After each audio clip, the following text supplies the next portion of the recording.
नमस्कार, special edition में आपका स्वागत है और मैं हूं आपके साथ दिशा बिष्ट। 23 मई 2019 ये वो दिन था और वो साल था जब दुनिया के सबसे बड़े लोकतांत्रिक देश में सबसे बड़े आम चुनाव के नतीजे आए। पहले से ही सत्तारूढ़ बीजेपी की अगुवाई वाले एनडीए गठबंधन को 303 सीटों पर जीत हासिल हुई। इसके बाद 30 मई को नरेंद्र मोदी ने लगातार दूसरी बार पूर्ण बहुमत की सरकार के मुखिया के तौर पर शपथ ली। वो देश के पहले ऐसे गैर कांग्रेसी प्रधानमंत्री बने जिन्होंने 5 साल सरकार चलाकर पूर्ण बहुमत के साथ दूसरा कार्यकाल संभाला। यहीं से मोदी 2.0 सरकार का पहला साल शुरू हुआ।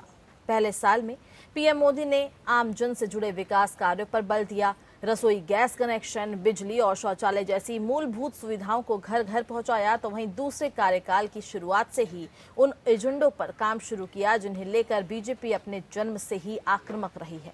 मसलन अनुच्छेद 370, ट्रिपल तलाक और नागरिकता संशोधन कानून। लेकिन एक के बाद एक फैसले लेती जा रही सरकार की राह में गिरती अर्थव्यवस्था और कोरोना महामारी रोड़ा बनकर खड़े हो गए।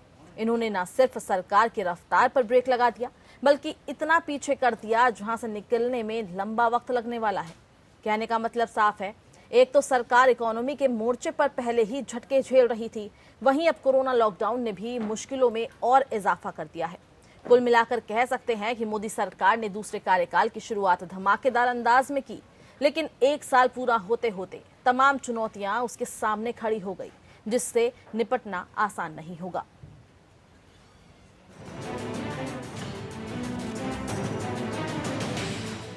कोरोना संकट के बीच मोदी सरकार के दूसरे कार्यकाल का पहला साल पूरा हुआ। इस दौरान बीजेपी ने सरकार की तमाम उपलब्धियों को लोगों के सामने रखा। पार्टी अध्यक्ष जेपी नड्डा, गृह मंत्री अमित शाह ने एक साल को कड़े और बड़े फैसले लेने वाला साल करार दिया, तो पीएम मोदी ने खुद एक एक उपलब्धि का ब्यौरा देश के सामने रखा।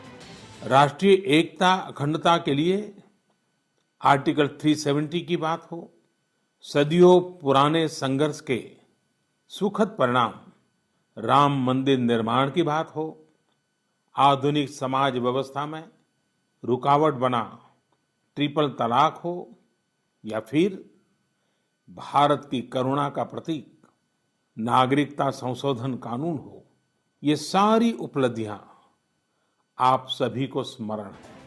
जम्मू कश्मीर से अनुच्छेद 370 को हटाना, नागरिक संशोधन कानून बनाना और ट्रिपल तलाक जैसी कुप्रथा को खत्म करना पहले साल में सरकार की बड़ी सफलताएं रही। ये सभी मुद्दे बीजेपी के घोषणा पत्र का भी हिस्सा थे। हालांकि सफलताओं के साथ ही कई मोर्चों पर असफलताएं भी हाथ लगी। हिंदुत्व के ठप्पे ने अंतर्राष्ट्रीय जगत के बीच कई बार मुश्किलें पैदा कर दी, तो नागरिकता संशोधन कानून के खिलाफ दिल्ली में हुई हिंसा से सरकार की छवि को नुकसान पहुँचा।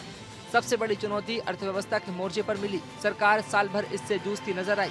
कोरोना के खिलाफ लड़ाई में पूरी दुनिया को अचंभित किया है, वैसे ही आर्थिक क्षेत्र में भी हम नई मिसाल कायम करेंगे। 130 करोड़ भारतीय अपने सामर्थ्य से आर्थिक क्षेत्र में भी विश्व को चकित ही नहीं बल्कि प्रेरित भी कर सकते हैं। मोदी सरकार 3 मोर्चे पर पूरी तरह असफल रही। आर्थिक मोर्चे पर आज जीडीपी की दर लोएस्ट है, सबसे कम है, और हमारा रुपया दुनिया के बाजार में बहुत नीचे गिर गया है। मोदी जी की उम्र भी पार कर गया है। मोदी जी ने जहां आर्थिक रूप से पूरी तरह देश को बिगाड़ा, आर्थिक स्थिति, वहीं इस देश का सामाजिक ताना बाना भी तोड़ा इन्होंने। जनवरी मार्च की आखिरी तिमाही में अर्थव्यवस्था गिरकर 3.1% पहुंच गई, तो वहीं वित्तीय साल 2019-20 में जीडीपी उम्मीद से काफी कम 4.2% रही। अब जब देश कोरोना महामारी से जूझ रहा है, देश में लॉकडाउन है, तो माना जा रहा है कि इकोनॉमी की हालत और पतली हो सकती है। कोरोना से निपटने के सरकार के उपायों पर भी विपक्ष सवाल उठाने लगा है। जिस तेजी से आंकड़े बढ़ रहे हैं, उसे विपक्ष सरकार की नाकामी करार दे रहा है। हालांकि प्रधानमंत्री का कहना है कि कोई भी आपदा भारत का भविष्य तय नहीं कर सकती। हमें यह हमेशा याद रखना है कि 130 करोड़ भारतीयों का वर्तमान और भविष्य कोई आपदा या कोई विपत्ति तय नहीं कर सकती। हम अपना वर्तमान भी खुद तय करेंगे और अपना भविष्य भी। हम आगे बढ़ेंगे, हम प्रगति पथ पर दौड़ेंगे, हम विजयी होंगे। पत्र लिखा है, सार्वजनिक पत्र लिखा है, जिसमें अपनी उपलब्धियों का उल्लेख किया है। उन लोग में 370 मंदिर निर्माण और कोरोना वायरस का भी उसमें जीत हासिल का दिखा रहे हैं। अब भारतीय जनता पार्टी तो आप सभी लोग जानते हैं कि अगर कुछ ना भी हो तो भी उसकी अपनी प्रशंसा करने में जुटे रहते हैं। पीएम मोदी बार बार कहते रहे हैं कि आपदा में भी अवसर है। अब इसी अवसर को लेकर सियासत शुरू हो गई है। सरकार का दावा है कि मोदी के शासनकाल में देश आत्मनिर्भर बनेगा, तो विपक्ष का आरोप है कि सरकार आत्ममुग्धता में जी रही है। सरकार का कहना है कि देश की अर्थव्यवस्था जल्द ही पटरी पर दौड़ेगी। विपक्ष पूछ रहा है कि उखड़ी हुई पटरी पर यह कैसे संभव है। बीजेपी सरकार के 1 साल को बेहतरीन बता रही है, तो विपक्ष आधारहीन। वैसे आरोप प्रत्यारोप की राजनीति के बीच यह अकाट्य सत्य है कि आने वाले दौर मुश्किलों से भरा हुआ है। सरकार के सामने अर्थव्यवस्था को उठाने, कोरोना को हराने की कड़ी चुनौती है। इसके साथ ही देश में भाईचारे को बनाए रखने की जिम्मेदारी भी केंद्र के कंधों पर है। Bureau report. तो बीजेपी सरकार के दूसरे कार्यकाल का 1 साल पूरा हो गया है और इसी पर हमारी आज की चर्चा है। सभी गेस्ट का परिचय मैं आपसे करवा देती हूँ। हमारे साथ डॉक्टर मनोज रजोरिया जी जुड़ चुके हैं, आप सांसद हैं बीजेपी से, आपका बहुत बहुत स्वागत है। हमारे साथ प्रदीप टमटा जी जुड़ चुके हैं, आप सांसद हैं कांग्रेस के, आपका बहुत बहुत स्वागत है। हमारे साथ अतुल अंजान जी जुड़ चुके हैं, सीपीआई नेता हैं, आपका भी बहुत बहुत स्वागत है। हमारे साथ अजय कौल जी जुड़ चुके हैं, आप एडिटर हैं एपीएन के, आपका भी बहुत बहुत स्वागत है। सबसे पहला सवाल मेरा मनोज रजोरिया जी आपसे है।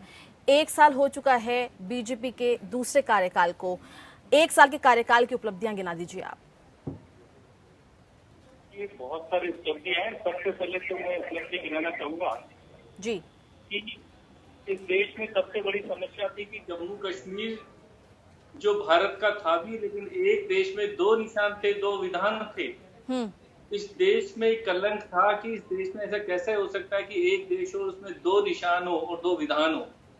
भारतीय जनता पार्टी का प्रत्येक कार्यकर्ता हमेशा इस उम्मीद में रहता था कि हम किस तरीके से इसको एक विधान करें।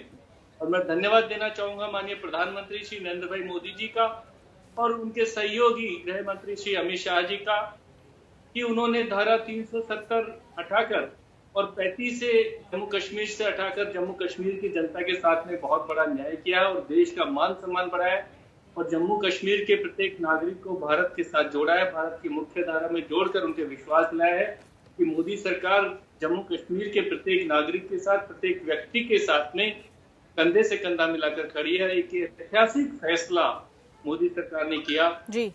दूसरा मैं अगर आपको गिनाना चाहूं तो जैसा आपने देखा होगा कि जो हमारे पड़ोसी मुल्क हैं, जिसमें पाकिस्तान, अफगानिस्तान या बांग्लादेश, वहां के जो अल्पसंख्यक समुदाय के लोग थे, जिन पे बरसों से अत्याचार हो रहा था, जिनकी बहन और बेटियों के साथ में इज्जत लूटी जा रही थी, उनकी संपत्तियां लूटी जा रही थी, उनकी सरकारों में कोई सुनवाई नहीं थी और उनके संविधान को इस्लामिक संविधान बना दिया गया था।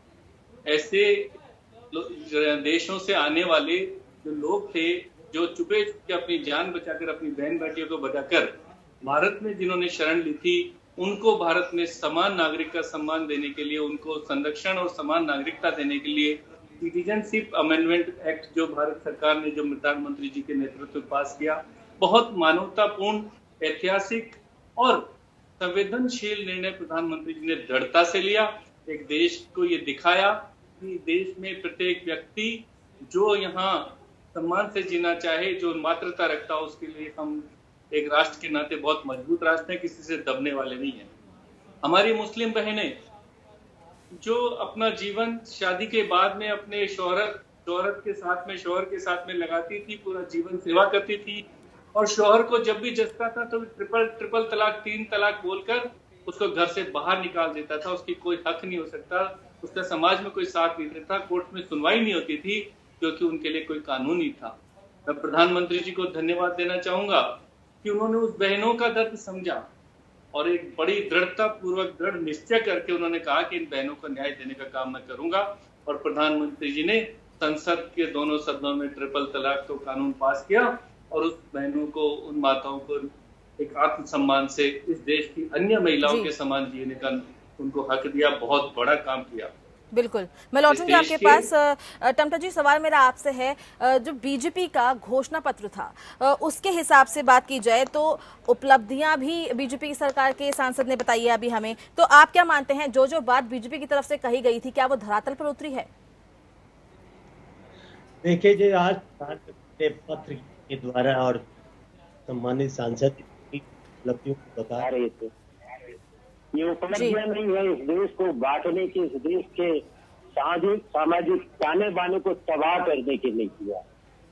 जी अगर देश को उपलब्धि बता रहे हैं, जब देश आजाद हुआ था उस समय तमाम राज्यों का जब जो पिछले स्टेट का उनका विलय हो रहा था, कश्मीर एक ऐसी उपलब्धि थी भारत के लिए जो मुस्लिम बहुमत होते हुए भी सेकुलर भारत के साथ जुड़ा था। और उस समय भारत ने स्वतंत्रता संग्राम सेनानियों ने, इस देश ने, गांधी और नीरज पटेल के देश ने एक उनके साथ एक ऐसे आश्वासन दिया था। आज बिना उनकी सहमति के उस 370 को समाप्त कर दिया गया। और बताए क्यों आखिर अगर कश्मीर की जनता आपके साथ खड़ी है तो लगातार अगस्त से वो लॉकडाउन और कर्फ्यू में जी रहे हैं। किसी भी तरह के जो भारत के साथ वहाँ के राजनीति, उनको अभी भी जेलों के अंदर बंद है। एक बात जो बात कह रहे हैं कि मुस्लिम महिलाओं को 3 तलाक देकर महिलाओं के साथ उन्होंने न्याय किया है।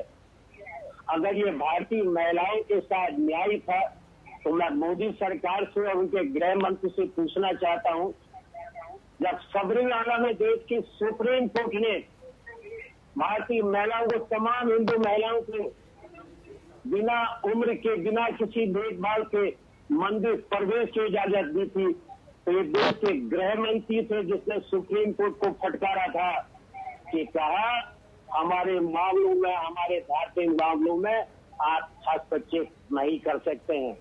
जो सरकार वादा करके आई थी कि हम 2 करोड़ रोजगार प्रति वर्ष देंगे, और आज इतिहास में सबसे ज्यादा हम बेरोजगारी की दौर में पहुंच चुके हैं। कोविड-19 से पहले ही देश की अर्थव्यवस्था तबाह हो चुकी थी। पिछले 45 वर्षों में सबसे अधिक बेरोजगारी 6.1 पर हम पहुंच चुके थे। अब तो CMI कह रही है हम 27% बेरोजगारी में पहुंच चुके हैं। ये सरकार हृदय विहीन सरकार है, संवेदनहीन सरकार है। और दुनिया देख रही है कि जब लाखों करोड़ों लोग, दुनिया ने कहीं नहीं देखा हर जगह कोविड का फैसला महामारी चली कि अपने फैक्ट्रियों से लोग सड़कों पर किस तरह से निकले, पाँव में छाने थे। ये दृश्य बहुत लंबे समय से दुनिया के इतिहास में, भारत के इतिहास में लोग भूलेंगे नहीं है। इसलिए मैं कहता हूँ कि सरकार ने इस देश की अर्थव्यवस्था को तबाह किया, नोटबंदी, GST बिना सोचे समझे किए, और आज बिना लॉकडाउन, बिना सोचे समझे लॉकडाउन किया। जब देश में बहुत कम संक्रमण के मामले थे, हम लॉकडाउन की ओर जा रहे थे। आज दुनिया में हम सबसे ज्यादा चौथा देश है जहाँ संक्रमण तेजी से फैल रहा है। बिल्कुल बिल्कुल बिल्कुल सर, कोरोना का संक्रमण भी तेजी से फैल रहा है। मैं आपके पास लौटूंगी। सवाल मेरा अतुल अंजान जी आपसे है। विपक्ष लगातार बीजेपी सरकार को फेल बता रही है, चाहे कोई भी मोर्चा हो, अर्थव्यवस्था हो या कोरोना से निपटना हो, क्या कहेंगे आप इसमें? देखिए, प्रधानमंत्री जी ने जो देश के नाम पाती लिखी है, ऐसा लग रहा है कि बड़ी विनम्रता के साथ लिखी है, और इतने विनम्र हो गए हैं कि अपनी तमाम उपलब्धियों को अपनी महानता से भी बड़ा बता रहे हैं। क्या है उपलब्धियां भाई?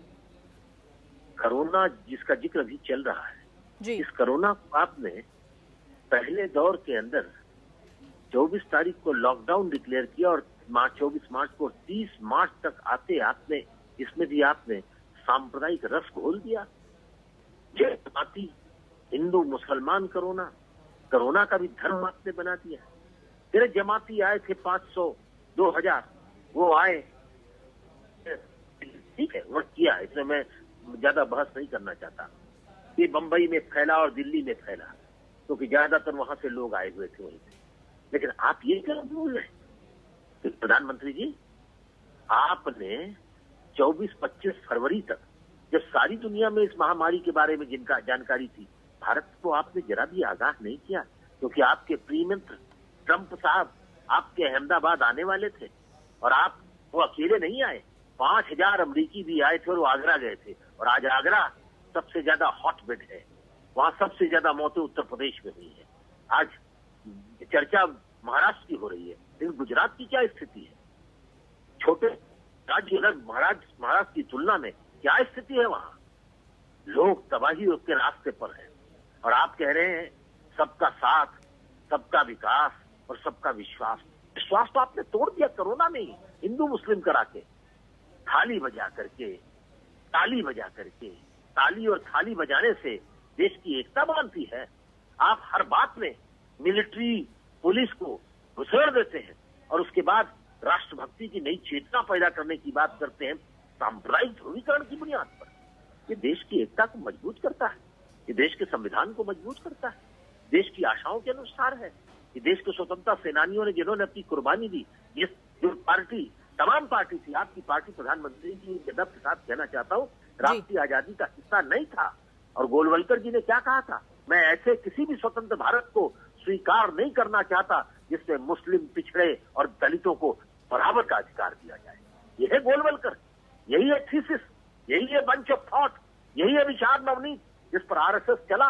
और इसीलिए उन्होंने स्वाधीनता के बाद भारत के झंडे को नहीं स्वीकार किया, भारत के संविधान को नहीं स्वीकार किया। आज हमारे मित्र बता रहे एक राष्ट्र दो विधान नहीं चलेगा, एक संविधान। आपने तो संविधान माना ही नहीं, 1998 तक नहीं माना आपने संविधान। आरएसएस के दफ्तर में नागपुर में कभी तिरंगा झंडा नहीं लहराया गया। तो आज आप बदली हुई परिस्थितियों की बात कर रहे हैं, सबका साथ, सबका विकास, सबका विश्वास। कहां विश्वास ले रहे हैं आप देश के संसद को भी विश्वास नहीं लेना चाहते, ऑपोजिशन को भी विश्वास नहीं लेना चाहते। और लोकतंत्र के अंदर जब आप प्रधानमंत्री बने थे तो आपने संसद की देहरी को चूमा था, उसके सामने सर झुकाया था। लेकिन आज आप संविधान बदलने की बात कर रहे हैं, आप संविधान की समीक्षा चाहते हैं, आप संविधान को दूसरे तरीके से बदल करके इस देश के अंदर दो तरह के लोगों को बनाना चाहते हैं। इस देश के अंदर मोदी जी और कोई भी प्रधानमंत्री हो, इस बात को ध्यान रखिएगा, इस देश के अंदर ये गुलदस्ता है। हिंदू, मुस्लिम, सिख, ईसाई, जैन, पारसी, बौद्ध सब है यहाँ। दुनिया के किसी देश में ऐसे सब धर्म के लोग नहीं हैं। एकता और अखंडता को बनाए रखना राष्ट्रीय स्वाधीनता आंदोलन की भावनाओं को है। शहीद आजम भगत सिंह की कुर्बानी के साथ जुड़ा हुआ है, ये अशफाकुल्लाह की कुर्बानी के साथ जुड़ा हुआ है, ये मौलाना हजरत मोहानी के संदेश के साथ जुड़ा हुआ है, ये बाल गंगाधर तिलक की सोच के साथ जुड़ा हुआ है। और ये सोच सावरकर की सोच के साथ नहीं जुड़ा हुआ है। इसलिए इस देश के अंदर राष्ट्रीय आजादी की लड़ाई को भी आप दूसरे तरीके से पेश कर रहे हैं। हमारी शिक्षा व्यवस्था को बदलना चाहते हैं। आप बड़ी बड़ी बातें कर रहे थे, आपका नमन, हर बार में आप नमन, स्नेही जन, इतने तो आप नहीं हैं। आपकी क्रूरता तो दिखाई पड़ी थी जब प्रधानमंत्री अटल बिहारी वाजपेयी संयुक्त राष्ट्र संघ के अंदर संबोधन करने जा रहे थे और 2002 में अहमदाबाद के दंगे हो चुके थे और वो करोड़ कथा सुनने के लिए दंगों में पीड़ितों के बीच में गए थे। और उसके बाद चीख चित्कार, बच्चों की तलवार की नोक पर मां की पेट से बच्चे को निकाल बाहर करने की घटनाओं के बाद जब वो रो रहे थे और उस प्रेस कॉन्फ्रेंस में बोल रहे थे कि अहमदाबाद की घटनाओं ने मेरे मुंह पर काली पोत दी, मैं दुनिया में कैसे मुंह दिखाऊंगा। ऐसी स्थिति में बगल में खड़े हुए नरेंद्र मोदी की, वो मुख्यमंत्री की हैसियत से अपने ही नेता के प्रति तिरस्कार भरी वो भावना और वो संकीर्णता और वो भयावह आंखों की रोशनी देखने लायक थी। अभी आजकल नहीं दिखाई जा रही है, पहले दिखाई जाती थी दूरदर्शन। पूरे देश को आप कहाँ ले जाना चाहते हैं, कहाँ ले जाना चाहते हैं? अतुल जी आपके पास फिर वापस आएंगे। मैं जरा रजौरिया जी से कुछ पूछना चाहता हूँ। पूछिए जी। मनोज जी, आपने इतनी उपलब्धियां गिनाई एक साल की सरकार की, बट एक इशू है जो जीडीपी 4.2 है प्री कोरोना से पहले की, तो ये पूरे साल की है, इसकी रिस्पॉन्सिबिलिटी कौन लेगा? दूसरा एक मिनट दूसरा मैं कहना चाहूँगा, आपने जो सीए पे बोला था ना, सिटीजनशिप एक्ट पे, जो माइनॉरिटीज़ जो रीजन अदर कंट्रीज़ के उनको वो दिया गया, नेशनलिटी दी गई, बट इसमें आपने कहा कि उनके साथ अत्याचार हुआ था एंड ऑल दैट, बट मेरा ये कहना है कि अत्याचार अभी भी हो रहा है, तो आपने इसको दिसंबर 2014 का क्यों वो कर दिया, लॉक कर दिया? ये दो चीज़ें। देखिए कौल साहब, मैं आपको विनम्रता पूर्वक बताना चाहूंगा कि किसी भी चीज की समस्या और समाधान की एक कट डेट तो आपको तय करनी पड़ती है।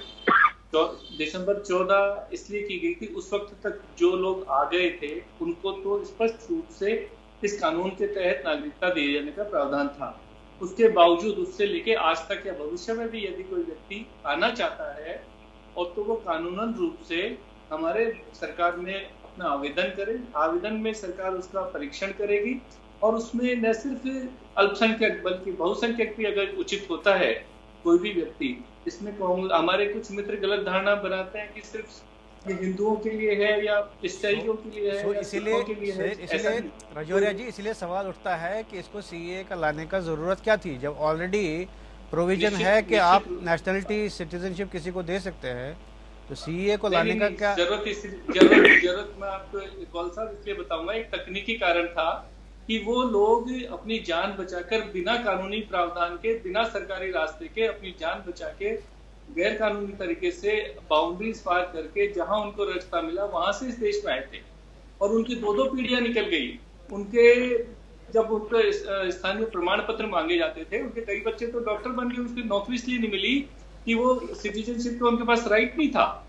इसलिए ये कानून जरूरी था, इसलिए इस कानून को बनाना पड़ा। नहीं, ये मुझे मालूम है कि वो इलीगली आए थे या बहुत सालों से डिकेड से रह रहे थे, उनके पास कोई कागज नहीं थे।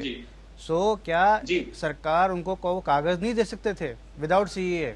नहीं, बिल्कुल निश्चित रूप से इसके लिए सभी चीज प्रावधान किए गए थे कि वो लोगों ने अप्लाई करें और इसी के लिए मोदी सरकार लग रही थी लगातार, और उनको एक स्पेशल कैटेगरी बना के कि हाँ इन सबको एक इकट्ठी कार्रवाई दी है, क्योंकि सब लोग जो उनको कानूनन देने के लिए संविधान किस कानून के तहत उनको मान्यता देते, किस कानून के तहत देते, अगर उनको देते हैं तो जो भी अवैध प्रवासी होते हैं तो सबको देनी पड़ती है। जिस कानून के तहत अदनान सामी को दिया गया, उसी कानून के तहत और लोगों को भी दिया सकता है।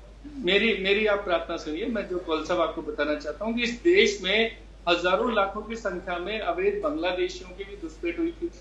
इस देश में हजारों लाखों संख्या में आज भी अवैध लोग घुसपैठ की कोशिश करते हैं। मोदी सरकार ने 2014 में आने के बाद में इस घुसपैठ पे सख्ती से नियंत्रण किया है। बांग्लादेश की सीमा से बंटवारे को सुलझाना किया है, उस पर बॉर्डर को सख्त किया है। आज बांग्लादेश उतनी हमारे देश में सीमा में प्रवेश नहीं कर सकते। इन सब चीजों को ध्यान में रखते हुए कि बहुत सारे असम में भी ऐसी प्रॉब्लम्स थी कि असम में भी इन्फिल्ट्रेशन बहुत ज्यादा था, उनको रोकने के लिए ऐसा नहीं है कि हर कोई व्यक्ति इस देश की धरती पे आके और अपने आप को शरणार्थी बना ले और कानून के लिए लगाते कि हम घुस गए अब हम लगा देंगे, ऐसा नहीं था। एक जायज व्यक्ति, राजौरिया जी, जितनी मेरी अंडरस्टैंडिंग है, राजौरिया जी आवाज आ रही जी, जितनी मेरी अंडरस्टैंडिंग है या समझ है, सीए के अंडर भी लोगों के जो अप्लाई करेंगे उनको स्क्रीनिंग होगी। ऐसा नहीं है कि निश्चित रूप से होगी, तो स्क्रीनिंग तो हर हालत में करनी है, चाहे वो बांग्लादेशी करनी है। हाँ बिल्कुल होगी उनकी स्क्रीनिंग, उनकी स्क्रीनिंग की जानी है। तो वही सवाल आ रहा है, फिर सीए क्यों? सीए उन्हीं लोगों के लिए बनाया गया है जो वहाँ अन्य पड़ोसी देश जो हमारे जो सीमाएं, नहीं वो तो मुझे मालूम है, बट मैं वही कह रहा हूँ कि उनके, मेरा पॉइंट ये है कि सीए के बगैर भी आप सिटीजनशिप दे सकते हैं, तो सीए को लाना का क्यों? सीए के बगैर सिटीजनशिप हम एक मास में नहीं दे सकते थे, उनको कानूनी दायरा नहीं बना सकते थे। केस टू केस बेसिस पे दे सकते हैं। वो बिना जब तक विदेश में रहते हुए ये अप्लाई कर सकते थे, यहाँ रह के पहले घुस के फिर आवेदन नहीं कर सकते थे। ये एक बहुत बड़ा तकनीकी कारण था इस देश में। अच्छा जीडीपी पे आ जाते हैं कि 4.2 जो लोएस्ट है 11 साल में प्री कोरोना, इसको कौन रेस्पॉन्सिबिलिटी, इसकी रेस्पॉन्सिबिलिटी कौन लेगा? देखिए मैं आपको कौल साहब विनम्रता पूर्वक बताना चाहूंगा कि पूरे विश्व की जो परिस्थिति आप देखेंगे तो पूरे विश्व में आप ये देखिए कि जिस तरीके से मंदी पूरे विश्व में आ रही थी उसी का असर कहीं ना कहीं भारत में भी है। और जो जीडीपी कम होने की बात है 4.2 या 4.5 के आसपास की आप बात कर रहे हैं, ये जीडीपी उससे पहले भी कहीं ना कहीं वैश्विक मंदी का कहीं असर था, उसके कारण कहीं ना कहीं यह आई है। और जो बहुत सारे लोन्स जो यूपीए सरकार के टाइम पे बैंकों को दिए गए, बहुत सारे ऐसे काम जो थे जो 2 नंबर की इकोनॉमी से चल रहे थे उसको 1 नंबर में किया जा रहा है। जीएसटी कानून बना के सबको रेगुलराइज किया जा रहा है, इसी प्रकार से आधार से जोड़ा जा रहा है। सर आपने जो बोला इंटरनेशनल रिसेशन की जो बात की, उसके डिस्पाइट दैट सरकार ये दावे कर रही थी कि 2019-20 का जो ग्रोथ रेट होगी it will be around 7.4% something, तो अब हम वी आर एट 4.2। देखिए, दावे अपनी जो होता है एंटिसिपेशन और अपनी अनुमान के आधार पे होते हैं कि जो वैश्विक परिस्थितियां और हमारे देश की आर्थिक परिस्थितियां, उत्पादन क्षमता, चाहे वो कृषि क्षेत्र से हो, चाहे उद्योग क्षेत्र से हो या सर्विस सेक्टर से हो, जो रेवेन्यू जनरेशन के हमारे सोर्स है उनके माध्यम से होती है। जब अमेरिका में, जब यूरोप में, जब खपत कम हुई तो हमारे देश के जो ऐसे आइटम थे, चाहे वो हैंडीक्राफ्ट के हों, चाहे ज्वेलरी के हों, चाहे स्टोन्स के हों, उनकी कहीं न कहीं एक्सपोर्ट कम हुई, उसका असर देश की हमारी जीडीपी पे आता है। इसी प्रकार से बहुत सारे उद्योग, चाहे वो कपड़े हमारे भेजने पे हो, जूते भेजने पे हो, आगरा का लेदर हो, अनेकों हमारे देश में लाखों ऐसी यूनिट्स थी जिनका आइटम विदेशों में जाता था। जब वहां मांग कम हो गई तो निश्चित रूप से काम, यहाँ सप्लाई कम होगी, प्रोडक्शन कम होगा, प्रोडक्शन कम होगा तो सर जितनी मेरी समझ है Rajauria ji, one of the sectors which had nothing to do with exports was auto sector. वो बहुत बुरी हालत में था, वो क्यों हुआ? That is not related to exports. जी नहीं, ऑटो सेक्टर में भी दोनों चीजें हैं। भारत में बहुत सारी ऐसी कंपनियां हैं, चाहे आप महिंद्रा एंड महिंद्रा को ले लीजिए, टाटा को ले लीजिए, या होंडा को ले लीजिए, या मारुति को ले लीजिए, जो प्रोडक्शन भारत में करती है, वो भारत के लिए भी ग्राहकों को अपना आइटम देती है, कारें देती है, स्कूटर्स देती है, और विदेशों में भी एक्सपोर्ट करती है। तो उनकी भी आप अगर गहराई में जाएंगे तो हम स्टडी करते हैं तो भारत में जो उनकी सप्लाई थी वो तुलनात्मक रूप से बराबर रही है, लेकिन जो विदेशों में सप्लाई थी वो कहीं ना कहीं उनकी गिरी है। उसके कारण उनकी सेल जो ओवरऑल जो कम्युनिकेटिव सेल है वो कहीं का डाउन आई है। अच्छा, टमटा जी कुछ कहना चाहते हैं शायद। जी टमटा साहब। देखिए कौन सा, मैं आपकी बात पर चौधरी की बात पहले कहना चाहूंगा, जो एक तो नागरिकता संशोधन बिल को लेकर असल मुद्दा जो कह रहे हैं वो नहीं था। बात था कि राष्ट्रीय स्वयंसेवक और बीजेपी ने बहुत पहले से एक आंदोलन चलाया था, आसाम में विदेशी भगाओ, और उसके द्वारा एक माहौल खड़ा किया था कि सिर्फ और सिर्फ मुस्लिम घुसपैठियों ने पूरे देश के, सिर्फ आसाम या देश के अन्य उसमें करोड़ों करोड़ की संख्या में आ गए। और जब वहाँ तमाम एक्सरसाइज आरती हुई, सब कुछ हुआ, मालूम पड़ा कि 19 लाख लोग विदेशी हैं। आसाम मूवमेंट में कहीं ये नहीं था कि उसमें धर्म के आधार पर। टमटा जी आप तो एनआरसी की तरफ जा रहे हो, मैं तो सीए की बात कर रहा हूँ। नहीं, मैं एक चीज जो बात करें, एनआरसी की यहाँ बात नहीं हो रही है, सीए की बात की, सीए पर हम बात कर रहे हैं। मैं बात नहीं जा रहा हूँ, मैं बात कह रहा हूँ कि इस बिल को पीछे लाने के पीछे जो 19 लाख विदेशी घुसपैठे आसाम से जिनको हटाना था, उसमें अधिकांश 12-13 लाख हिंदू लोग थे। तो बीजेपी नहीं Tamta ji, NRC has nothing to do with this. We are talking about C. मैं तो आसाम के बारे में कह रहा हूँ, जो विदेशी घुसपैठे थे, जब ये घुसपैठे की संख्या आई बिना किसी धर्म के आधार पर लिए गए 19 लाख के लगभग थे, जिसमें अधिकांश हिंदू थे। तो सबको जाना था, आरएसएस उसी को कम करने के लिए ये बिल लाई। नहीं तो एक बात बताइए, जो आपने सही भी सवाल उठाया है, अगर हम बांग्लादेश, पाकिस्तान या अफगानिस्तान में जो लोग हिंदू के साथ या सिखों के साथ या बौद्ध के साथ धार्मिक उत्पीड़न हो जाता तो 2014 की उसको डेडलाइन की कोई जरूरत नहीं थी। अत्याचार तो आज भी हुआ, 20 में भी हो रहा है, उसमें कोई सीमा नहीं होनी चाहिए। सवाल का पड़ोसी देश श्रीलंका भी है, सवाल का हमारे देश में बर्मा भी है, भूटान भी है। आखिर हमारा संविधान तो धर्म के आधार पर नागरिकता में विवेक नहीं करता। आपने क्यों नहीं रहा कि चाहे धर्म के आधार पर उत्पीड़न हो या भाषा के आधार पर उत्पीड़न होगा पड़ोसी देशों में, हम उनको शरण देंगे।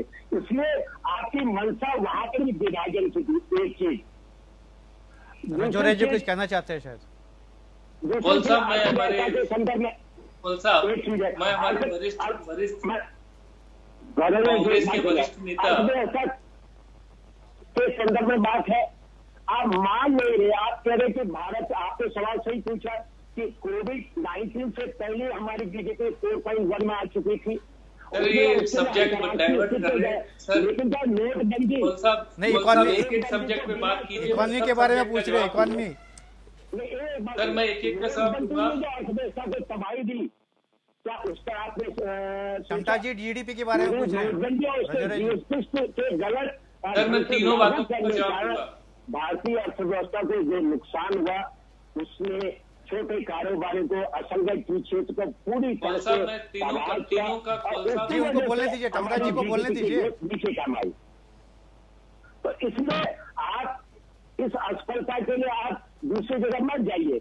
विदेशी आर्थिक स्थिति है, ये खुद मोदी सरकार ने जिस तरह से आपने लॉकडाउन बिना सोचे समझे किया, उसी तरह से नोटबंदी आपने बिना सोचे समझा क्या, आपने जीएसटी को ठीक ढंग से लागू नहीं किया। और आज तमाम देश के अर्थशास्त्री कर रहे हैं कि जो हमारी अर्थव्यवस्था इंफ्लेशन की ओर गई है, जीडीपी तबाह हुई है, जीडीपी 2.1 में आई, उसके पीछे जो सरकार की नोटबंदी की नीति थी वो, और गलत ढंग से जीएसटी का लागू करना था, जिससे कि आज हम स्थिति में। और अब तो कोविड-19 के बाद आप देख ही रहे कि अर्थव्यवस्था टाइट हो चुकी है। और उसके बावजूद भी प्रधानमंत्री का जो पैकेज आ रहा है, उस पैकेज में आज देश की तमाम पब्लिक सेक्टर की जो हमारी क्षेत्र थे, उसको निजी हाथों में सौंपने के लिए तैयार है। तमाम देश के सार्वजनिक संस्थाओं को आपने नीलामी के लिए खोल दिया है। तो आप अर्थव्यवस्था को सुधारने की कहाँ बात कर रहे हैं, जब लोगों को फाइनेंशियल मदद के रिलीफ की जरूरत थी। चाहे वेज प्रोटेक्शन से जो लाखों करोड़ों मजदूर थे, उनके वेज प्रोटेक्शन का सवाल था या 6 करोड़ से ऊपर जो हमारे लघु माइक्रो स्मॉल उद्योग थे, उनको क्या कहते हैं रिलीफ की जरूरत थी। वहां पर प्रधानमंत्री ने की कुछ, और सरकार ने कोई घोषणा नहीं की है। लोगों को जब रिलीफ की जरूरत है, आप उससे कह रहे हैं ऋण लीजिए, कौन ऐसे में ऋण लेगा? चलिए अभी अतुल अंजान जी से पूछ लेते हैं, इकोनॉमी के बारे में क्या उनका विचार है, जो अभी 4.2 आया है। रजौरी जी वापस आएंगे आपके पास। जय जी जी, मैं आपको ये बताऊं, पहला एक ही लाइन में कह दूं, ये सीए क्यों लाया गया? जब एनआरसी कराई, जिसके लिए भारतीय जनता पार्टी बहुत बेसुध होकर के लड़ रही थी, सुप्रीम कोर्ट तक लड़ी, सारी सुप्रीम कोर्ट में सारी वो नेशनल रेगुलेशन, सुप्रीम कोर्ट ने पूरी तरह उनको मान लिया, गठित कर दिया कमेटी। उसकी बुनियाद के ऊपर कोई 4,800 करोड़ रुपए खर्च हुए सरकारी तौर पे ऊपर, जिसमें 42,000 कर्मी असम के लगाए गए। और रिपोर्ट आई तो जो मालूम पड़ा कि वो 19.5 लाख में 14.5 लाख बहुसंख्यक थे और बाकी अल्पसंख्यक थे। इसलिए उनको दिमाग में आई, मैं गया था, मैं आसाम में था उस वक्त, और तब वो आंदोलन चला। और तब ये स्वयं आरएसएस के लोग जो ये आंदोलन चला रहे थे, विदेशी भगाओ, उनकी पैरों के नीचे से जमीन खिसक गई। तब ये नया रास्ता सीए का लाया गया है। ये सीए है क्या? ये तो भारत के संविधान के खिलाफ है। ये तो विशेष जाति धर्म की बुनियाद के ऊपर लोगों के साथ डिस्क्रिमिनेशन करना, मैं नहीं समझता कि ये सीए उसके खिलाफ देश के अंदर बड़ी, मैं नहीं समझता सीए और एनआरसी लिंक्ड है। सीए डिफरेंट है, एनआरसी अलग है। नहीं, एनआरसी के परिणामों के चलते ही सीए आया, वरना सीए नहीं आता। और इसी के आगे बढ़ती थी बात। नहीं, सीए तो बीजेपी का पोल प्रॉमिस था बहुत सालों से। ये चल तो वो तो ठीक रहा है, लेकिन वो तो गए थे हरिभजन को होटल लगे कपास, आसाम में लेकर के सब गए थे ना, तो हरिभजन कर गए थे, उलट के सब बातें आ गई सामने। अब वो कह रहे हैं कि वो बंगाली है और गैर बंगाली है, इसीलिए पश्चिम बंगाल के अंदर भी बड़ा लोगों के अंदर विद्रोह की स्थिति है। तो इसलिए मैं आगे आना चाहता हूं। आपने जो जीडीपी की बात कही, दरअसल कोरोना के पहले ही देश की अर्थव्यवस्था की टांग टूट गई थी, वो घुटनों के बल चल रहा था। और इसकी जानकारी तो सबको थी और सब जानते थे, प्रधानमंत्री भी जानते थे और सब लोग कह रहे थे। इसीलिए 3 प्रधानमंत्री के मुख्य आर्थिक सलाहकार को अपना पदभार छोड़ना पड़ा, सुब्रमण्यम से लेकर के सबको। वो नहीं सहमत थे। इसलिए कई बार नीति आयोग, जिसे प्लानिंग कमीशन को बदल के नया नाम दे करके उसकी पूरी कार्य प्रणाली को भी बदल करके, नीति आयोग ने भी कई बार इस तरफ इंगित किया था कि अर्थव्यवस्था की स्थिति ठीक नहीं है। आप कभी सोच सकते हैं दुनिया में कभी ऐसा हुआ है क्या कि देश के किसी भी देश का जो सर्वोच्च बैंक होता है उसके 3 गवर्नरों को आप बदल डालेंगे, वो इस्तीफा देने पर मजबूर हो जाएंगे। उन्होंने तो रिजाइन किया। उन्होंने तो रिजाइन किया था। अरे रिजाइन करना आसान, रिजाइन करना है क्या? इसके पीछे आप नहीं देखेंगे कोई रिजाइन कर रहा है, क्यों रिजाइन कर रहा है, ये है। और आज जो है, आप क्या कह रहे हैं? कल तक आप कहते हैं मूडीज कह रहा है कि भारत विकास की दौर पे चल रहा है, सेरलीज कह रहे हैं, कौन कौन कह रहा है, जापानीज कह रहे हैं, सेंसेक्स वर्ल्ड कह रहा है। आज क्या हो गया? आज हमारे अपने रिजर्व बैंक के गवर्नर क्या कह रहे हैं शक्तिमान दास कि हमारी जो है नकारात्मक जो है जीडीपी रहेगी, हमारी विकास दर नकारात्मक रहेगी, नेगेटिव ग्रोथ रहेगी। और मूडीज ने क्या कह दिया है कि तो माइनस रहेगी। आप चाहे जितना चीज करे 4-5, ये 20 लाख आपने जो बजट पेश किया, हमने जो बजट पास कराया 23 मार्च 2020 को, वो कितने घाटे का बजट था? जितनी हमारी पावती नहीं थी उससे ज्यादा का बजट पेश करके हमने 7.25 लाख करोड़ का घाटे का बजट पेश किया। अब लोग उसको अलग अलग कहते हैं, लिक्विडिटी आएगी, फलाना आएगा, धमाका आएगा, रिजर्व बैंक ने 4 बार रेपो रिपोर्ट पैकेज तो अनाउंस कर दी 20 लाख करोड़। अतुल जी, लेकिन आज क्या हो गया? 20 लाख करोड़ का पैकेज, 20 लाख करोड़ आए कहां से? आपको तो सुप्रीम कोर्ट, आपको तो रिजर्व बैंक ने दिया नहीं, आपने सोना तो बेचा नहीं, आप पुराने सब पैकेजेस को नए आप कह रहे हैं हमने 73,000 करोड़ रुपया जनता को दिया, किसानों के प्रधानमंत्री किसान सम्मान निधि में दिए, ये तो पिछले साल दे चुके थे, उससे क्यों उस पैकेज में जोड़ रहे हो भाई? ये क्या बात है? सफेद झूठ बोलने का ये इतिहास है। भारत में किसी प्रधानमंत्री ने ऐसा झूठ कभी नहीं बोला। बड़े आदर के साथ कहना चाहता हूं और बड़े सम्मान पूर्वक कहना चाहता हूं, नरेंद्र मोदी जी, आपने तथ्यों को मरोड़ करके, तोड़ करके और सत्य की हत्या करके आप एक बड़ी भारी अहिंसक बन रहे हैं। सत्य की हत्या करके अहिंसक बन रहे हैं। इस तरह की बातें बंद कीजिए। निर्मला सीतारमण ने ये 4 राउंड में जो मिला, क्या मिला इससे? देश की विकास गति बढ़ेगी? पैरों के आप कह रहे हैं हमने सबको पहुंचा दिया। सुप्रीम कोर्ट में क्या कहा था 30 मार्च को हमारे सॉलिसिटर जनरल ये मेहता ने कि हमने सारे लोगों की गाड़ियों की व्यवस्था कर रखी है और इसीलिए वो पीआईएल किनारे हट गई। मैं इसीलिए आपके सामने एपीएन के माध्यम से आपके दर्शकों को कहना चाहता हूं कि संविधान और संविधान की व्याख्या, हमारी कार्यपालिका, हमारी व्यवस्थापिका, हमारी न्याय प्रणाली और हमारी ये जो संसदीय लोकतंत्र के तमाम खंभे, ये सब है जरूरी, लेकिन न्यायपालिका को तमाम सत्यों को सामने रख करके मैं याद दिलाना चाहता हूं, जस्टिस टीएन भगवती जब चीफ जस्टिस थे भारत सुप्रीम कोर्ट के, तो उन्होंने कहा था अगर हमको किसी की व्यथा दिखाई पड़े तो सुओ मोटो हमको सुप्रीम कोर्ट को लेना चाहिए, या तो कि कोई पोस्ट कार्ड भी लिख दे तो उसे पीआईएल के रूप में स्वीकार करना चाहिए। हमारे पीआईएल को स्वीकार नहीं किया गया, जिसके चलते बताइए बड़े भारी बोल रहे हैं कि ट्रेनों में बड़ी अच्छी सुविधा हमने दी है। इतिहास के अंदर 7 मई से लेकर के 27 मई के बीच में 80 लोग ट्रेनों में मर गए, प्यास से मर गए, भूख से मर गए। 21-27 महिलाओं ने ट्रेन के अंदर शिशु जन्म दिया है। अरे ट्रेन 72, 80 घंटे लेट चली, जाना था मधुबनी और पहुंच गई पूना। ये किसकी देन है? और कह रहे आप गलती नहीं हुई, झूठ बोलना। चलिए रजौरिया जी इसका जवाब देंगे। मैं आपसे बात को कह रहा हूं कि विकास की इस गति को, तो आप आंकड़े देख रहे हैं 20 लाख करोड़ के, ये जो 20 लाख दिखाया जा रहा है ये सपना है, ये अलादीन का चिराग जला रहे हैं। और ये कह सकता हूं कि प्रधानमंत्री जी मुंगेरी लाल के हसीन सपने बांट करके लोगों के रगों पर उंगली रख के उसमें नमक डाल रहे हैं, उनके उछाले बताते हैं कि उनके दिल में कितना दर्द है। चलिए रजौरिया जी से पूछ लेते हैं उनके सपने क्यों दिखा रहे हैं मुंगेरी लाल के। रजौरिया जी, मुंगेरी लाल के सपने क्यों दिखा रहे हैं? कौल साहब में मेरे दोनों मित्रों को, हमारे राज्यसभा सांसद जो वरिष्ठ नेता हैं कांग्रेस के श्री प्रदीप टापटा जी, हमारे अतुल अंजाम जी सीपीआई के नेता हैं, उनको बताना चाहूंगा कि वो जो बातें कर रहे हैं वो सब किस चीज से प्रेरित है। सीए की बात करते हैं, कांग्रेस राष्ट्रीय पार्टी है और जब संसद में सीए कानून पास हुआ था, मैं आज भी उनको चुनौती देता हूं कांग्रेस पार्टी को कि अगर वो सीए कानून में कोई संशोधन चाहती है और क्या चाहती है, अगर वो चाहती है तो इस देश के सामने दोबारा संसद में एक बिल पेश करे कि सीए कानून को रद्द किया जाए। इस देश में जनता के सामने कांग्रेस की सच्चाई आ जाएगी कि कांग्रेस कहती क्या और करती क्या है। इस देश को सच्चाई ये है कि जब वो कभी एनआरसी के मुद्दे पे ले जाते हैं, इस सीए की बात कर रही थी तो एनआरसी आसाम में बात पहुंच जाता है, असम के मैं विस्तृत चर्चा कर सकता हूँ। ऐसे ही मेरे साथी सीपीआई के श्री अतुल अंजाम जी कह रहे थे कि मोदी जी सपने दिखा रहे हैं। बिल्कुल निश्चित रूप से मुंगेरी लाल के सपने वो लोग देखते हैं जो काम नहीं करते, ईमानदार नहीं होते, बेईमान होते हैं, लेकिन मोदी जी ने सपने उन लोगों को दिखाए हैं जो काम करना चाहते हैं, जो आत्मनिर्भर बनना चाहते हैं, जिनमें युवा है, जोश है, कर्म की शक्ति और विश्वास और सच्चाई है। और उन सपनों को पूरा करने का उन्होंने आधार बनाया, प्लेटफॉर्म दिया है।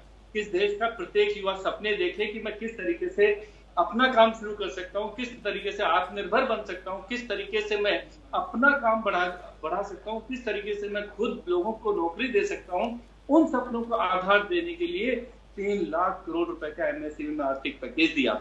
आप उसको मुंगेरी लाल के सपने कह के उन लाखों करोड़ों युवाओं के सपनों का अपमान कर रहे हैं। मेरे भाई अतुल जी, उनके सपनों का अपमान मत कीजिए। ये सपने मुंगेरी लाल के नहीं है, इस देश के उन युवाओं के सपने हैं, इस देश के उन किसानों के सपने हैं जो खेत में हल चलाते हैं, मेहनत करते हैं, फसल उगाते हैं। और आज जब प्रधानमंत्री जी ने उनको पूरे देश में अपना माल बेचने की अनुमति दे दी, तो आप कह रहे हैं कि मुंगेरी लाल के सपने दिखा रहे हैं। ये दुर्भाग्य का विषय है कि जब देश में 200 करोड़ रुपए तक का ग्लोबल टेंडर समाप्त करके इस देश की कंपनियों को देने का निर्णय प्रधानमंत्री जी ने किया, तो उस देश के व्यापारियों को आप ये कह रहे हैं कि मुंगेरी लाल के सपने दिखा रहे हैं। आप क्या चाहते हैं कि इस देश का व्यक्ति उन्नति करने के सपने छोड़ दे, इस देश का व्यक्ति सुख से, संपत्ति से, सम्मान से जीने का सपना छोड़ दे, और इस देश का व्यक्ति स्वाभिमान से अपना काम करके आगे बढ़ने का सपना छोड़ दे? या सिर्फ इस देश का व्यक्ति जिस तरीके से कांग्रेस सरकार करती आई थी, आपकी सरकार अपने राज्य में पश्चिम बंगाल में किसी जमाने में क्या करती थी, इस देश का व्यक्ति गरीबी हटाओ, लेकिन कभी गरीबी हटी नहीं। इस देश के व्यक्ति का आत्मसम्मान बहुत नीचे चले गया था। लेकिन पिछले 6 साल में प्रधानमंत्री नरेंद्र भाई मोदी जी के नेतृत्व में न सिर्फ प्रत्येक भारतवासी का, बल्कि विदेश में भी कोई भारत एनआरआई रह रहा है, उसका भी सम्मान बहुत ऊंचा बढ़ा है। आज वो गर्व से कहता है कि मैं भारतवासी हूँ। और संकट का समय प्रत्येक देश पे आता है, प्रत्येक राष्ट्र पे आता है। प्रधानमंत्री जी के नेतृत्व में ये राष्ट्र का प्रत्येक व्यक्ति, प्रत्येक स्वाभिमानी व्यक्ति, अच्छा मुझे तमता जी से एक सवाल पूछना था। तमता जी, आपने 370 की बात की। 370 जो सरकार ने हटाया, इतने सालों से, इतने डिकेड से था, 2 संविधान चलते थे, वहाँ पे 2 फ्लैग चलते थे, वहाँ पे हर गवर्नमेंट डिपार्टमेंट पे। तो अगर उसको एक कर दिया तो कांग्रेस को चिंता क्यों है? कांग्रेस इस पे ऑब्जेक्ट क्यों कर रही है? कांग्रेस देखो 370 कैसे है कि इसी देश के संविधान में उसका प्रोविजन था। वहां के जम्मू कश्मीर की असेंबली को लेकर के उसमें की सहमति के बाद, जो जनता सामने एक वादा किया था, उनकी सहमति के बाद, नहीं वो तो कॉन्स्टिट्यूएंट असेंबली थी, वो तो कॉन्स्टिट्यूएंट असेंबली अब रही नहीं ना। देखिए, आपने जम्मू कश्मीर की कॉन्स्टिट्यूएंट असेंबली बातें वहाँ की असेंबली के रूप में करना, वो तो तमता जी कॉन्स्टिट्यूएंट असेंबली तो आपके टाइम पे खत्म हो गई थी 1969 में। मैंने अजय जी एक बात आपको बताएं, अभी हमारे गृह मंत्री जी ने संसद में कहा कि वहाँ 28 सीटें हमने खाली रखी हैं, वो है आजाद कश्मीर। वो पहले से है, वो पहले से है। अतुल जी वहाँ 24 सीटें पहले से खाली है, सालों साल, डिकेड से।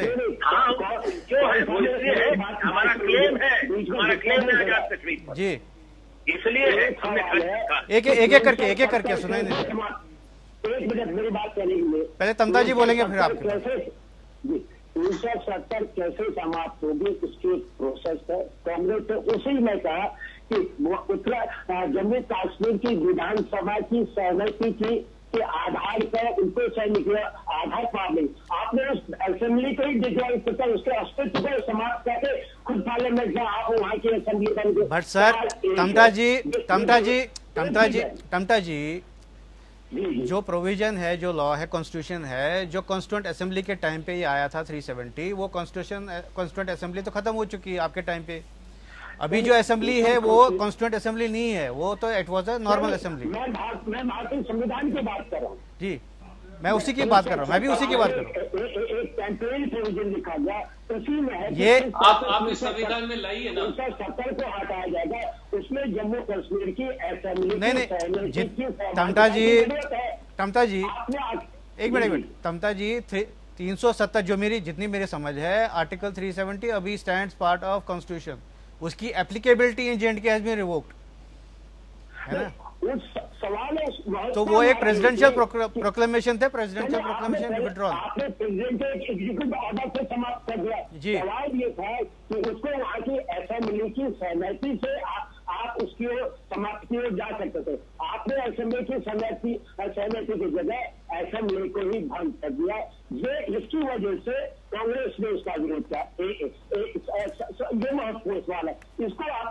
प्रेसिडेंशियल प्रोक्लेमेशन के लिए असेंबली की सहमति नहीं चाहिए थी। नहीं, अरे आप इस चीज को सोचिएगा, जरूरत तो ये थी कि विधानसभा की सहमति की जरूरत थी। आपने विधानसभा के अस्तित्व डिजॉल्व कर दिया और उसके बाद पार्लियामेंट फिर जम्मू कश्मीर की असेंबली बन गई। आप कहते हैं हमने ये सारी कॉन्स्टिट्यूशन पूरा करता। यहाँ पर कांग्रेस का विरोध था कि आपने जम्मू कश्मीर असेंबली में। अच्छा आप ये बताइए, अच्छा मुझे आप तमता जी एक चीज बताइए 370 का फायदा क्या हुआ हिंदुस्तान के लिए इतने 17 साल में? देखिए एक बात बताइए, एक फायदा बताइए। नहीं, फायदा क्यों नहीं हुआ आप बताइए। की जनता से देखिए, इस पूरे देश के लोगों का कमिटमेंट था, भारत के संविधान का कमिटमेंट। फायदा बताइए तमता जी, फायदा बताइए। फायदा जम्मू कश्मीर हमारे साथ अभिन्न अंग था। आज क्यों जम्मू कश्मीर स्थिति का कह सकते हैं कि वहाँ की जनता के हम नजदीक है? अभी भी अभिन्न अंग है, वहाँ के लोग समर्थन में आए, अभी भी अभिन्न अंग है, जेएंडके। देखिए सवाल है, किसी भी प्रदेश की जनता की सहमति से ही ये देश का संविधान है। ये डेमोक्रेसी में हर किसी को अपनी भावनाओं को उनकी सहमति से हम देश में चल सकते हैं। प्रधानमंत्री भी अगर सर तमता जी सुन लीजिए, अगर सहमति पे हम बात करते रहे ना तो ये सहमति फिर कहीं एंड नहीं होता है उसमें, क्योंकि वो एक मिनट मुझे कंप्लीट करने दीजिए। सहमति का वो एक एक्सप्रेशन वहां पे बोलते हैं हमको प्लेबिसाइट चाहिए, रेफरेंडम कराइए, फिर वो भी सहमति कराइए। फिर देखिए वहां पर 12 समर्थक बहुत लोग हैं जो संविधान की प्रोविजन है, मैं उनकी बात कर रहा हूँ। आज हमने जम्मू कश्मीर की सहमति की बात आपने की ना, सहमति लेनी चाहिए तो सहमति ले लीजिए। फिर तो जम्मू कश्मीर की असेंबली थी, जिस असेंबली में लोगों ने चुनाव के उनके द्वारा भारतीय संविधान को मान्यता दी थी, भारतीय संविधान के अनुसार उन्होंने भाग लिया था, हिंदुस्तान की एकता के लिए कसमें खाई थी। आखिर उस असेंबली में मोदी सरकार को जाने में क्या कष्ट था? एक चीज है। दूसरी चीज मैं कहना चाह रहा था, जो रविवार जी कही कि 20 लाख का जो पैकेज है, आप और हमने अभी मार्च में ही 30 लाख करोड़ का बजट पास किया है। मोदी जी बताइए, बताइए उस बजट में जो हमने उन्हीं प्रोविजन को आपने 20 लाख में गिनाया है। आपने 70,000 करोड़ रुपये कहा कि किसानों को हमने किसान सम्मान निधि दिए, वो तो हम बजट में पहले से पास कर चुके हैं। ये 20 लाख प्रोविजन में वो भी शामिल हो चुका है। जिस मनरेगा जो मोदी जी ने कहा था मैं कांग्रेस की असफलताओं का स्मारक के रूप में जिंदा रखूंगा, उसमें 66,000 करोड़ रुपये हमने बजट में पास किया था। उसी को आपने आज भी देखा थोड़ा सा 40 करोड़ दिया। आखिर इस पैकेज में लोगों के लिए जो लाखों करोड़ असंगठित क्षेत्र के वर्कर्स है उनको क्या फाइनेंशियल रिलीफ मिली? सवाल तो यह है। राजौरिया जी बताएंगे इसमें। एक मिनट, 20 लाख करोड़ में 8 लाख करोड़ तो रिजर्व बैंक में जो आदेश है उसमें सिर्फ यही तो सरकार ने गारंटी की है कि आप ऋण लीजिए, हम बैंकों को गारंटी देते कि उनके ऋण को हम डूबने नहीं देंगे। मुश्किल से आपने कहा हम जीडीपी का 10% है।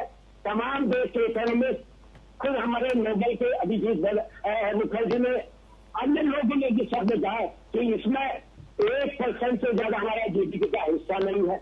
आखिर लोगों को कहाँ मिला? जब आप कहते हैं हम इकोनॉमी को आगे बढ़ाएंगे, लोगों के जेब में एक पैसा नहीं है। डिमांड अगर क्रिएट नहीं होगी तो सप्लाई कहाँ से होगी? ये 3 महीने लॉकडाउन जो आपने किया उसके लिए तो मजदूर दोषी नहीं है, उसके लिए तो छोटे व्यवसायी दोषी नहीं है। आपने उनके प्रोटेक्शन के लिए दिया। ठीक है, आप जवाब देंगे राजौरिया जी जवाब देंगे। टमटा जी बोले कनाडा में प्रोटेक्शन की गारंटी दी है। आपको बताना चाहूंगा, टमटा जी छोटे व्यवसायी है, सब्जेक्ट पे बात जो मिडिल है, माइक्रो स्मॉल है, उनको राहत दी है। आखिर इस पैकेज में टमटा जी हमारा टाइम खत्म हो रहा है, इनको बोलने दीजिए, जवाब दे दीजिए। टमका जी आप मेरी बात सुनिए। 370 का आप एक फायदा गिना नहीं पा रहे हैं। कांग्रेस कभी जनता के हित की बात सोचती क्यों नहीं है? 370 से इस देश में जम्मू कश्मीर के प्रत्येक नागरिक को उन सब कानूनों का फायदा मिला है जो इस देश के कानूनों का लागू होने से मिलता है। इस देश के संविधान में वादा, आप मुझे बोलने का अवसर दीजिए। आपने पूरी बात बोली है, मुझे जवाब देने का अवसर दीजिए कि 370 से जम्मू कश्मीर के प्रत्येक नागरिक को वो सारे हक मिले हैं जो देश के प्रत्येक नागरिक को। पूरे देश के कानून जो पूरे देश के अन्य राज्यों में लागू होते थे वो जम्मू कश्मीर है, और उसी का सुखद परिणाम है कि आज जम्मू कश्मीर में लोकतंत्र की सही मायने में स्थापना हुई है। वहाँ 40,000 से ज्यादा पंच और सरपंच लोकतांत्रिक तरीके से निर्वाचित हुए हैं। आज वहाँ सरकारी नौकरियां लग रही है। आज वहाँ पे दो जो है निशान नहीं है, दो संविधान नहीं है। आज जम्मू कश्मीर का जो है हमारा प्रत्येक युवा सपने देख रहा है कि हम भी देश के साथ कदम से कदम मिलाएं। जो बहनें, जिन बालिकाओं की शादी जम्मू कश्मीर से बाहर हो जाती थी देश के अन्य हिस्सों में, उनको जम्मू कश्मीर की प्रॉपर्टी से बेदखल किया जा सकता था, और जबकि पाकिस्तान से कोई लड़की कश्मीर में आके शादी करती थी उसका अधिकार होता था। ये कौन सा कानून था? कांग्रेस क्या इस कानून का समर्थन करती है? इस देश में अत्याचार और भेदभाव की हद करती है। मैं सोचता हूँ कि हमको इस विषय में राजनीति से ऊपर उठकर, पार्टी से ऊपर उठकर देश हित में सोचना चाहिए। टमटा साहब, और आप कांग्रेस के वरिष्ठ सांसद हैं, आप राज्यसभा में बैठते हैं, आप बड़े विद्वान हैं, मैं आपसे आग्रह करूंगा कि पार्टी से ऊपर उठकर इस देश की बात सोचें।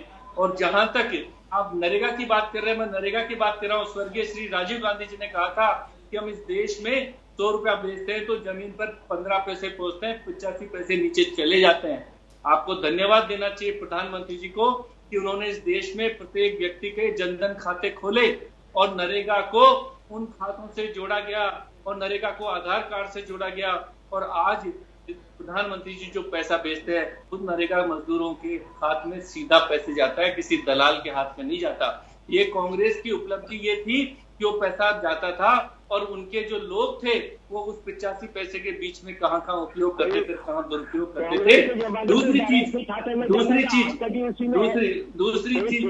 चीज टमटा साहब, जो कांग्रेस कच्चे काम करवाती थी, मिट्टी इधर से उठा के उधर पटकवा देती थी, भारतीय जनता पार्टी ने इसमें संसद में संशोधन प्राप्त किया और पक्के कामों के लिए नरेगा के कार्यों में बहुत सारे कामों की स्वीकृति थी, जैसे खेत में मेड़ बनाना, खेत में काम हो, कुआं खुदवाना, स्कूल की बाउंड्री वाल का निर्माण करना, हॉस्पिटल में निर्माण करना।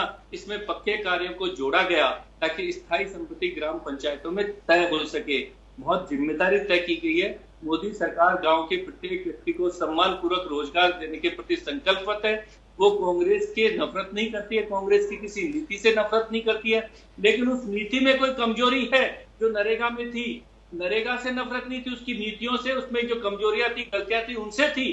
प्रधानमंत्री ने नाकामी उन गलतियों की बताई है और उन गलतियों को सुधार करके उसको ईमानदारी से, सच्चाई से जनता के हित में लागू किया है। इसलिए आप उसको गलत तरीके से पेश मत कीजिए टमटा साहब, सच्चाई से पेश कीजिए और उन सब नरेगा के जो लोग श्रमिक इस नरेगा का फायदा उठा रहे हैं उनका सम्मान कीजिए और उनको बोलिए कि प्रधानमंत्री नरेंद्र मोदी का धन्यवाद दे कि आज बीच में कोई व्यक्ति उनका 1 रुपया भी खा नहीं सकता, सीधा उनका पैसा उनके खाते में जा रहा है। और मैं सोचता हूँ कि इसलिए कि प्रधानमंत्री धन्यवाद के पात्र है, इसलिए हम सब चीजों को, रचनात्मक चीजों की तारीफ करनी चाहिए। हम सांसद अतुल अंजान जी तो ब्रीफ ने बोले, अतुल जी अभी हैं आप? जी हूँ मैं। आप तो प्रधानमंत्री को धन्यवाद करेंगे। एक लाइन के अंदर आप अपनी बात को कंप्लीट कर दीजिए, समय बहुत कम है मेरे पास। देखिए एक बात आपको बताएं, इसी मनरेगा को लेकर के जब प्रधानमंत्री जी पहली 2014 में भाषण कर रहे थे लोकसभा में, क्या कैरिकेचर कर रहे थे, क्या मजाक उड़ाए थे। मनरेगा का ही मजाक नहीं उड़ाए थे, ये जो है महात्मा गांधी का भी है। अभी महात्मा गांधी का चरखा लेके घूम रहे हैं, लेकिन एक बात याद रखना चाहिए कि महात्मा गांधी तब थे जब उनके साथ कस्तूरबा गांधी भी थी। इस बात को भी ध्यान रखने की जरूरत है। और जब एक देश बड़ी अजब स्थिति में गुजर रहा है, गांधी के कातिल ही जब तब समझिए कितनी बुरी स्थिति होगी। ये नरेगा, ये देश की प्राणदायी है। ये कम्युनिस्टों ने सवाल उठाया था, कांग्रेस पार्टी ने भी बहुत बड़ा इसका विरोध किया था, लेकिन मजबूरी में उस दौर में मानना पड़ा क्योंकि कई प्रकार का समर्थन उनको राजनीतिक रूप से हम लोग दे रहे थे। इसलिए मैं आपसे कहना चाहता हूं कि आज की तारीख में प्रधानमंत्री जी चाहे जितनी लंबी बात करें, कहाँ गया वो 15 लाख रुपए हर एक जनधन के खाते में लाने का, कहाँ गया वो काला धन वापस लाने का। ये सारे नारे जुमले बनते रह गए और ये जुमले अभी भी चल रहे हैं और ये जुमलों की बुनियाद पर कब तक श्रद्धा से विनीत होकर के बात कर रहे हैं। दूसरे नेताओं के बाल बड़े हो गए, सोशल डिस्टेंसिंग होगी, नाई के पास नहीं जाना है, लेकिन प्रधानमंत्री जी, जब भी प्रधानमंत्री जी हमारे आते हैं टेलीविजन पर, बाल भी बिल्कुल सही है, दाढ़ी भी बिल्कुल सही है। मेरी तो दाढ़ी बढ़ गई थी, आपने पिछले प्रोग्राम में देखा था। तब तक तो सारी स्थितियां थी। ये दूसरों को दिखाने के लिए बड़े भारी आदर्श हैं और अपने लिए दूसरे किस्म के हैं। मैं इसीलिए कहना चाहता हूं कि पर उपदेश कुशल बहुतेरे, बड़ी अच्छी अच्छी हिंदी में बातें करना, लेकिन इसके बाद आप सभी आगे मेहमानों बताइए। चलिए हमारा समय खत्म हो रहा है, समय खत्म हो गया ये है। मैं ये कहना चाहता हूं कि देश के लोगों को आगाह करना चाहता हूं कि देश को ये प्रधानमंत्री जी धार्मिक भावनाएं पैदा करके देश की राजनीति बंद करें, और अगर धार्मिक भावनाएं नहीं रहेंगी और लोगों को जोड़ने की बात होगी, तमाम लोग इनकी नीतियों के साथ हो सकता है जुड़ सकते। Thank you, thank you. आप सभी मेहमानों का बहुत बहुत शुक्रिया हमारे साथ जुड़ने के लिए, और स्पेशल एडिशन में बस इतना ही। आप बने रहिए हमारे साथ। नमस्कार।